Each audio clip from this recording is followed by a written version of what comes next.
باپ وہ ہستی ہے جس کے جوتوں سے بیٹی کو محبت ہوتی ہے۔ ساری دنیا سے جیتنے والا باپ اپنی اولاد کے سامنے ہار جاتا ہے۔ شکر ہے کہ موت سب کو آتی ہے، ورنہ امیر تو اس بات کا بھی مذاق بنا لیتے کہ غریب تھا اسی لیے مر گیا۔ گہری باتیں سمجھنے کے لیے گہرا ہونا پڑتا ہے، اور گہرا ہونے کے لیے گہری چوٹیں کھانی پڑتی ہیں۔ حلال کمائی انسان کھاتا ہے اور حرام کمائی انسان کو کھا جاتی ہے۔ واٹس ایپ ہو یا زندگی، لوگ سٹیٹس دیکھتے ہیں۔ ذمہ داریاں انسان کو وقت سے پہلے بڑا کر دیتی ہیں۔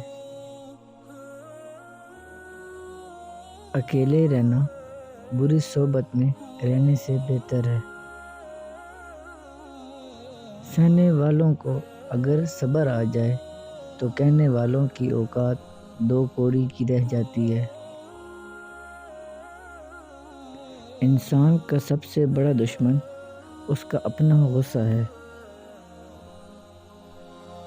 تمہاری پریشانیاں تمہاری بے ادبی اور ناشکری سے جڑی ہوئی ہیں۔ وفا ایک ایسا دریا ہے جو کبھی خشک نہیں ہوتا۔ اگر کسی شخص سے تعلق کاٹ چکے ہو تو اس کے متعلق اپنی زبان بھی کاٹ دو۔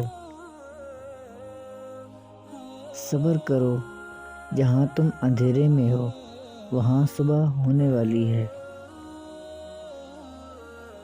آپ کا خوش رہنا ہی آپ کا برا چاہنے والوں کے لیے سب سے بڑی سزا ہے۔ کچھ لوگوں کو صرف بولنا ہی آتا ہے، اسی لیے وہ کسی دوسرے کی بات سن ہی نہیں پاتے۔ بیدار کر دینے والے غم غافل کر دینے والی خوشی سے بہتر ہیں۔ دشمن ہمیشہ دماغ کے منتخب کرو اور دوست ہمیشہ کردار کے۔ لازوال خوبصورتی صرف دل کی خوبصورتی ہے۔ جو انسان آپ سے لڑائی کرنے کے باوجود بھی آپ کو منانے کا ہنر رکھتا ہو تو سمجھ لینا وہ آپ سے بے پناہ محبت کرتا ہے۔ لوگوں کو محبت اور چیزوں کو استعمال کے لیے بنایا گیا تھا، لیکن دنیا میں انتشار کا سبب یہ ہے کہ چیزوں سے محبت اور لوگوں کو استعمال کیا جا رہا ہے۔ لوگوں کے ساتھ اتنا برا سلوک نہ کرو جتنے وہ برے ہیں، بلکہ ان کے ساتھ اچھا سلوک کرو جتنے اچھے آپ ہو۔ زیادہ بولنے والا انسان ہمیشہ ناکام رہتا ہے۔ تکلیف تب ہوتی ہے جب آپ کو لہجوں کی سمجھ آتی ہے۔